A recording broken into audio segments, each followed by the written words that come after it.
The Long Haul Podcast, America's Irish Voice.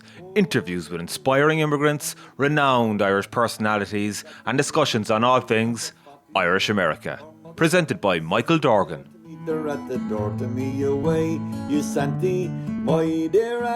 After New York's historic win over Leitrim 2 weeks ago, the Exiles take on Sligo in Markievicz Park tomorrow in the Connacht Senior Championship semi-final. For New York, it's now bonus territory, while Sligo have come off the back of winning the Division 4 league title and a comprehensive win over London. New York have travelled with a full squad and there have been no major injuries reported so far from their exploits against Leitrim. Sligo journalist Gavin Cawley joins me on this podcast to preview the game, and he shares his thoughts on the Yeats Men and their season so far. The game throws in at 2:30pm Irish time, that's 9:30am Eastern time, and the game is being shown live on GAA Go. Gavin will also be doing live updates for Midwest Radio. Gav, what's the story over in Sligo? You're on the back there of a Division 4 win. Is confidence high? Yeah, it's very, very high, especially after last night. Not sure if you picked up on it, Michael. Sligo made history as they won their first ever back-to-back Connacht title at any age group, whether it be hurling or football. So it's the county's on a bit of a high, especially the way they won it. The score of the last play, and it could have easily have gone anyway, and Galway were on the attack, and Sligo got a great turnover and won it. So with the winning last night, it was all coming down to the Leitrim game. I know you saw Leitrim there a couple of weeks ago in Gaelic Park. Sligo needed to win that game to get themselves out of Division 4, a place that they've really been struggling to get out of since, I think it was 2019 is when they started off in Division 4. And I suppose before Tony McEntee, kind of under the Paul Taylor tenure, there was a lot of negativity around the county team. But especially winning the under-20 title last year, that started a bit of growth and a bit of excitement about football again in the county. And then especially getting up to Croke Park, and even though they didn't play well for the first 25 minutes against Wicklow, but they turned it around and they really got some great scores, and to win that final gave them great bit of confidence. And then we didn't really know what to expect. I was over there in the league game in early February, and they were kind of playing things down London, where saying did 5, 6, maybe 7 injuries, and then their main player that missed that game in the league, Liam Gavin, who actually has Sligo connections through Tour de Strand, he played that day. But Sligo put their stall out from the start, and I expected to be something similar come this Saturday in Markievicz Park. They led that game against London, who, compared to New York, they had played 7 competitive games. I know they got the win against Leitrim there a couple of weeks ago, but Sligo really set their stall. They led by 12 points to 4 at half time, and at one stage, I think after 15 minutes of play, I think the score was 2-2. Sligo scored 7 points without reply, and once they done that, there was regardless of what kind of fight back you might have, when you take a lead like that, 9 times out of 10 you're going to win the game. Yeah, so everything's on a high there. You were over in New York last year. You saw the New York Leitrim game. What's your own thoughts on how New York got on against Leitrim and how that game unfolded? Yeah, it was a kind of strange game. It ebbed and flowed. I know you were busy to the last minute in terms of different reports you had to get done and dusted with. But I suppose from a Leitrim point of view, they would think that if they played the game maybe 5 or 6 more times, they might have came away with victory. I think they missed 5 goal chances. They double digits in the wides. I think it was 14-7. And if they only had maybe taken 2 out of them wides, then they probably would have easily won the game. I think the biggest difference between this Saturday and last 2 weeks ago when New York won that game is if some people might laugh at this point, but playing on AstroTurf and going onto grass, I know all through the winter months, I think I heard you speaking to the management saying that started in December time. Normally it wouldn't start till January. It's a big difference from going from that, even though it's not the fastest AstroTurf you'll ever play. You play there yourself. It's about 10 or 15 years older at the surface at this stage, but it still moves the ball a bit quicker than the grass surface, and it really would test how fit some of these New York players are going to be playing on the grass surface. It's completely different, especially for the American-born lads who wouldn't maybe necessarily be used to playing on grass. I know they might be playing other sports, maybe soccer or whatever they might have played as youngsters, but playing on the Astro and you're used to it, it really is a different game when you go playing it on a grass pitch. That would be one of the things that I'd be taking from a New York perspective. Yeah, definitely. That's the main factor, a big element, big factor, and they've mentioned that over the last 2 weeks. I saw Johnny McGeaney talking about it, and he said that they really didn't adapt to it against Offaly last year in the Tailteann Cup. But I think when by the time the Tailteann Cup rolled around last year, they seemed very flat. They were missing one or two players. But the pitch Saturday, what's the weather been like? I see there's showers due for Saturday, but it's been clear for the rest of the week. Is it a heavy pitch, Markievicz Park usually, or what's usually the conditions there?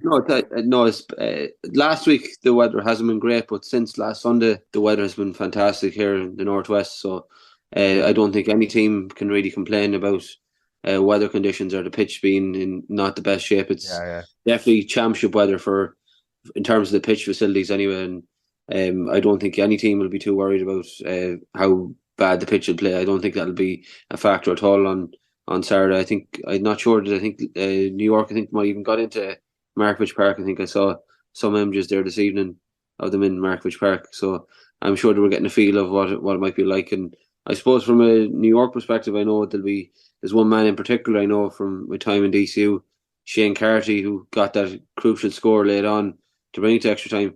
He's bound to bring some sort of experience to some of the lads that might be used to playing on grass. So he might be able to give them some sort of leadership. Like he's really done his utmost in terms of interviews the last couple of weeks since the game. So will be interesting. He did mention about was it the quad or the hamstring that he half tore. I don't know if I fully believe him about that, but it was some score to kick it late on anyway.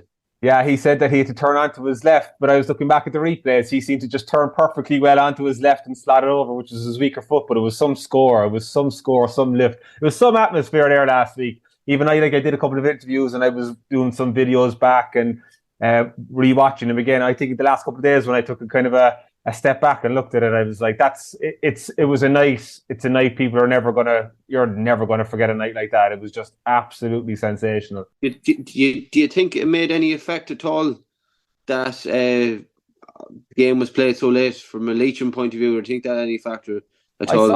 I saw Johnny McGeaney saying that there's a bit of a time difference, but I'm sure they were here on the Thursday. Maybe the Thursday they were definitely trained on the pitch Friday. I'm not sure. It wasn't that late. I will say something. It was absolutely freezing up there, and during the day it was warm. And I think a couple of fellas might have got a cold or two there on the New York team, but they've recovered. But it was I got sick myself up there. The way the weather changed was unbelievable. Actually, you could see in some of the interviews I did, Shane Carty is shaking, Johnny Glynn is shaking. But I don't know. I don't think it was a factor. I think Leitrim, as you said earlier, look, they pierced through the New York defence there 3 times in the first half. And I know Sean Carbine got a fine goal last year around the same time, about 20 minutes into the game last year when Sligo played them, and he finished it. And just or 2 weeks ago when when Leitrim did the same thing, the ball didn't drop into the net from them. They didn't get the rub of the green, and I suppose they had a couple of other goal chances that didn't go their way, and that's how upsets happen.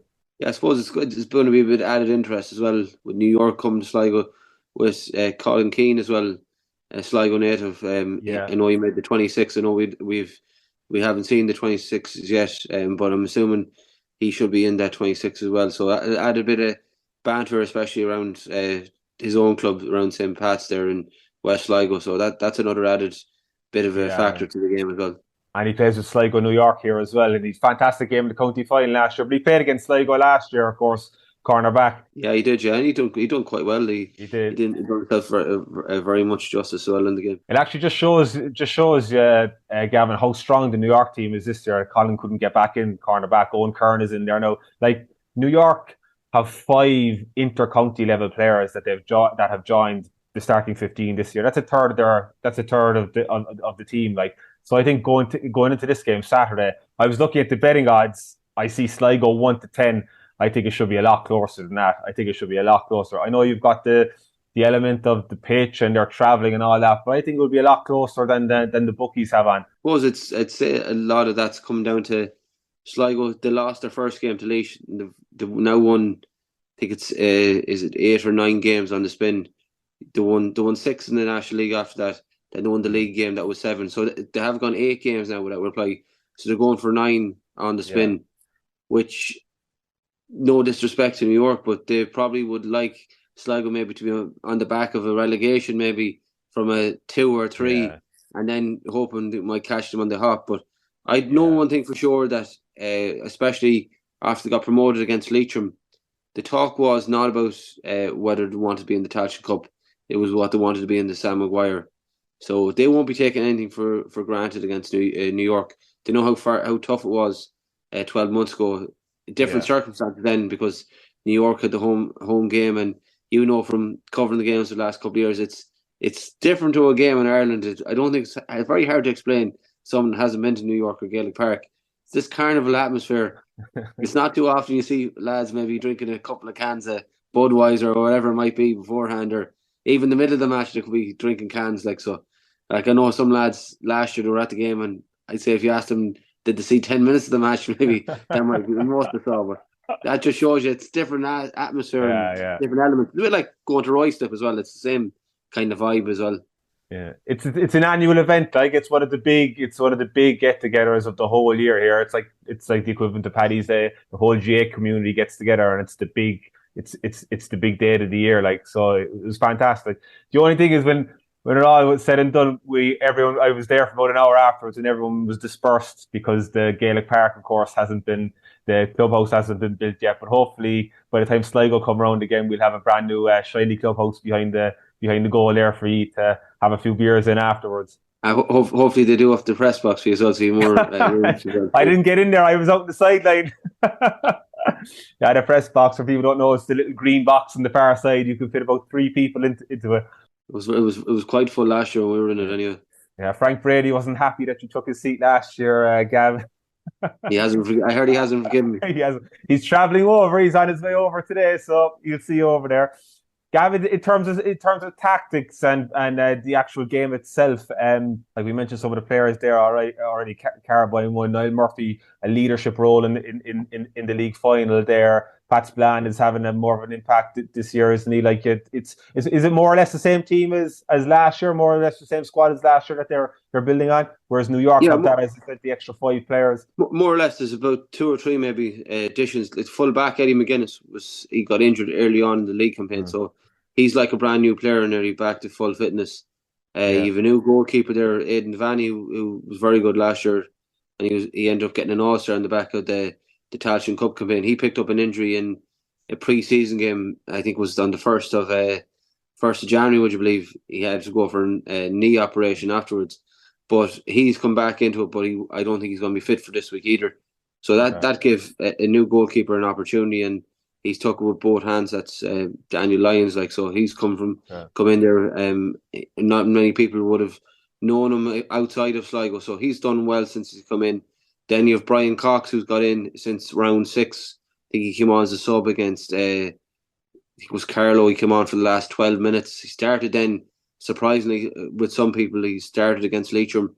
He started then in the league final, and then he started in London. So he's been a big addition. He's on the back of a Sigerson campaign with UCD. So he's been getting very good training throughout the year. So it's no surprise that he has made an impact. Dara Cummins, who you might remember last year, he picked up an injury. He actually done his 2 hamstrings in one of the league games in Markievicz Park.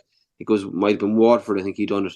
But I think he's on the recovery table, but he definitely won't be around for this week. But as you said, Carabine and Niall Murphy have been the 2 men at the heart motive of everything that Sligo have done well. And Luke Towie, who only came back last year after a spell in AFL in Australia, he has really come into his own. And as you mentioned, Pat Spillane, I think he put in a man-of-the-match performance last. I think he scored, was it 1-3 or 1-4? Like, he's very impressive. On that game alone, Sligo scored 220 in any man's book. That's great scoring when you're away from home as well. So it showed the shackles were off, and they really enjoyed their football the last day. And I'm sure that there'll be a bit of nerves being at home, but there'll be a great Sligo support, hoping that they'll get to a Connacht final. It's long overdue, a lot of people would say. I think it was 2015 was the last time Sligo in the Connacht final, played Mayo on that occasion, came up short. So, and they haven't been able to lift that Nestor Cup since 2007. And I know after last night, there's hopes that maybe that mightn't be too far away in the near future, hopefully. And what do you think in terms of capacity-wise, attendance-wise Saturday? Will we get close to a full house, or what can you expect to see Saturday? There's different people say, like the full house, I think, maybe with health and safety as these days, I think you probably could get 17,000. There's not a hope of that happening anyway. Okay. I know Connacht Council have been optimistic. Between different people I've spoke to, are hoping between 4,000 and 5,000. I can't see that myself. I think you'd be doing very well if you hit 3,000 myself. I think it's a Saturday afternoon. Sligo town, a lot of businesses, it's a working day as well, no more than it would be for yourselves over there. Yeah. So I think that's going to be a factor. As well, I'm not sure, you might have a better idea. I believe that New York have only asked for 160 tickets from their side of things. So I don't know, is there going to be more people than that? There's talk then, I've spoken to several different people saying, oh, there'll be a lot of neutrals. But if you look at the fixture list, I don't know where these neutrals are going to come out of, unless they're going to be from Connacht counties. Roscommon and Galway play Sunday. Tickets are still €30, whether you're saving them for Saturday or Sunday. So is someone really going to be that bothered and going Saturday and Sunday? That's €60 for a ticket. I'd find it hard to see. I think there'll be a few neutrals, but I couldn't be seeing the amount of people that are talking up this. I know it's a historic occasion, but I just can't see the people that think that they're going to get for this game. I think myself personally, I think you'd be doing well to get 2,000 in for the game. That'd be my personal opinion. Yeah, the general feeling is that there's a lot of people, neutrals maybe, and a lot of like fellas who are on the panel. Their parents are more or less, probably the majority of them are living in Ireland. They'll turn up. You get 2 or 3 per family, that kind of a way. And then people would have, even the Tailteann Cup last year, I saw photos of people who had spent time in New York in years gone by, and they just went up to support them. But I don't think it will be a heavy influx of supporters by any stretch of the imagination.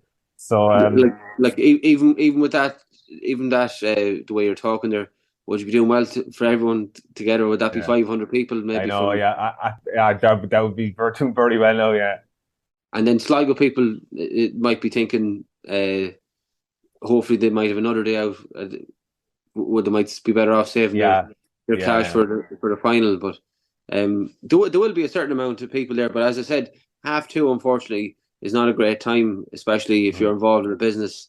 It's very hard to get away unless you have the staff to cover you, and it's difficult. Like if you might be working a 6-day-a-week job, like you might only have the Sunday off. So that's where you would have got a bigger crowd if the game was on a Sunday, in my opinion. So, what way do you think it's going to go? Like, what do you're tipping Sligo at the end of the day? Are you fairly confident? I'm sure if I don't say Sligo, I could be shot after this interview. So, I think it'll be a lot tighter. I think than you said yourself. I think New York will probably put in a big performance. I think maybe they'll be well in it for 45, maybe 50 minutes. But I think the one thing that might be catch them out, and I think it's 2 aspects where they might catch them out. I think you've already mentioned it from speaking to the management yourself, is not playing on grass pitches.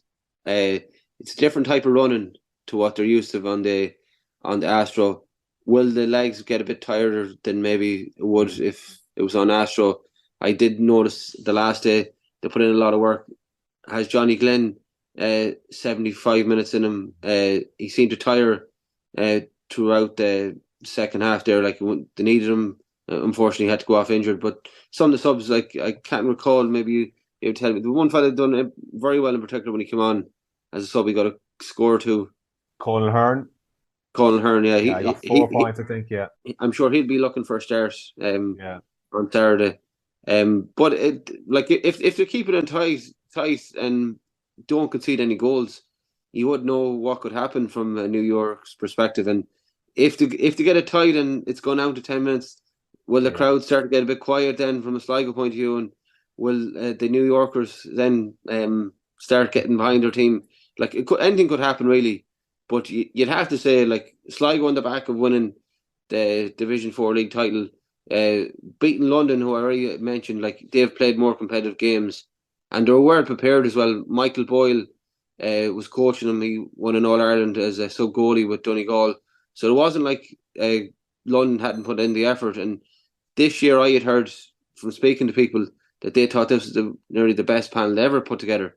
So that we disappointed from their side of things. So I know you've already mentioned a foliage of the last couple of weeks leading up to the Leitrim game. Like this is a really good side they've put together within New York, and I know maybe some of the New York born players would probably rather if they feel more of them were getting a chance than some of the Irish fellas that came over. But that shows how much demand has been on from a New York perspective, because I followed them, especially. I think they won the last 2 championships, haven't they? The homegrown team there. What you call them? Yeah, so St. Barnabas would have been. So last year, actually, Sligo, New York won it. They pipped Barnabas by I think a point. It was in the final, and the 2 years before, Barnabas were actually going for 3 in a row last year. And last year, I think they had all bar one was American born, and the 2 years previous, both the starting 15s were all American born.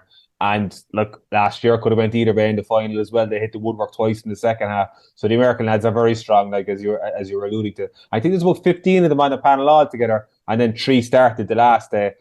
Tiernan Matters came on midfield there. I think he came in for Johnny Glynn that time. He'd be a very good player. His brother is on the panel as well.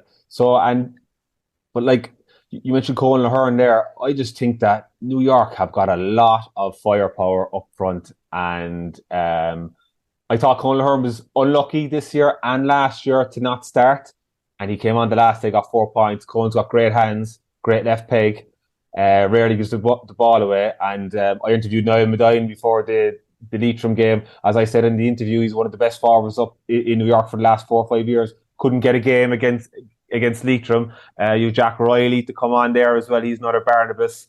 Butler, who's from London, and another great forward. Like, so you four very good forwards at least that could come off the bench there for New York. And Luke Kelly, you had a great game the last day. I won't forget you, and we'll get you on the podcast someday. I promise. I think the problem is, I think that what they need to do is not concede a goal. Can't concede. Look, it's obviously a cliche, like that you don't concede a goal early on. But if they can stop Sligo from scoring, if they can just settle for the first 15 to 20 minutes, a lot like the Leitrim game, I think that will put them on a platform to maybe push on the second half. And I don't know, we talk up the pitch too much. Maybe like there was 5 of the lads came in who were. I think Carty was up in Donegal. They were playing in pitches. So 5 of them were actually been playing in pitches for the last couple of years. 5 of the starters, like the Rob Wharton, Gavin O'Brien, they would have been playing pitches the last couple of years. So maybe it's not that much of a factor. But stopping the lads, like even in the league final there, Sligo, the first goal they got especially, Mullen burst through the middle. It was a brilliantly worked goal. And I think if New York can stop Sligo doing that for the first 20 minutes, and I think they have a real good show. As I said, the 13-2 is a big price there for New York. Maybe we could get in on the handicap or even the draw at 14-1. And it's people around New York, are they optimistic that they can put off another shot? I'll be honest, there was quiet optimism the last time against Leitrim, and I think that the way the whole thing happened over the last couple of weeks, that everyone's just on a high after the Leitrim game, and it's only after a come down at the end of last week. I know they're gone again, so there hasn't been much talk around the place, to be honest. But I'd say, like Johnny said after the game, it's bonus territory after here. I'd say they weren't long thinking after bonus territory, we have a Connacht final here, like that we're on the crest of a wave. We can really achieve something historic if we get to a Connacht final. And look, everyone's doubting them, and they've nothing to lose. They can just go for it. So hopefully it'll be a lot closer than what you're thinking, Gav. And Johnny Glynn would love a crack at goal, I'd say, in a Connacht final. Yeah, that's of course. That would be unbelievable, wouldn't it? There's a story. And I believe he's a driving force behind the scenes as well, Johnny Glynn, from what I'm hearing as well. Johnny is, look, I've been around Gaelic Park and been in dressing rooms with him. He's a huge leader. He's a huge character. Like, I know he's a big man, but he's a huge character around the dressing room. Fellas listen to him. He's a great motivator, great speaker, gets fellas together, and you know, he's been there and fellas look up to him. Like, so he's a great leader to have. Now, there's a good few leaders in the side, but like he is the leader of the team, no doubt. You weren't tempted to make the trip over yourself? I don't know. The long haul isn't paying me enough. Someone should sponsor him. There's still a flight to be got if you could get him. That's true. This will be going out Friday morning. I could get a late flight Friday night if anyone. What do they do there? Usually on the YouTube channels, Patreon or something, is it? Yeah. Send them a message on Twitter. Oh, good. So, anything else, Gav, you wanted to add that you think is important ahead of the game? I suppose the rivalry, the two lads know each other quite well as well. Tony and McGeady. Johnny, McGeady, two Armagh lads, yeah. I'm sure they'll be getting a bit of coverage in the Gaelic Life this week as well, going up against each other as well. And will you be reporting at the match? Yeah, I'll be doing a few bits. Yeah. Where can we get your reports? Anywhere. Behind the paywall. Something like that. Super, Gav.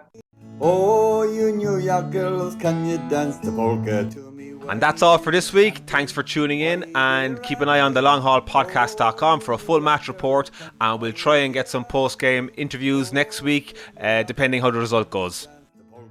And when we got inside the house, the drinks were passed around. The liquor was so awful strong, my head went round and round to me away. You Santy, my dear Annie. Oh, you New York girls, can you dance the polka to me way? You Santy, my dear Annie. Oh, you New York girls, can you dance the polka?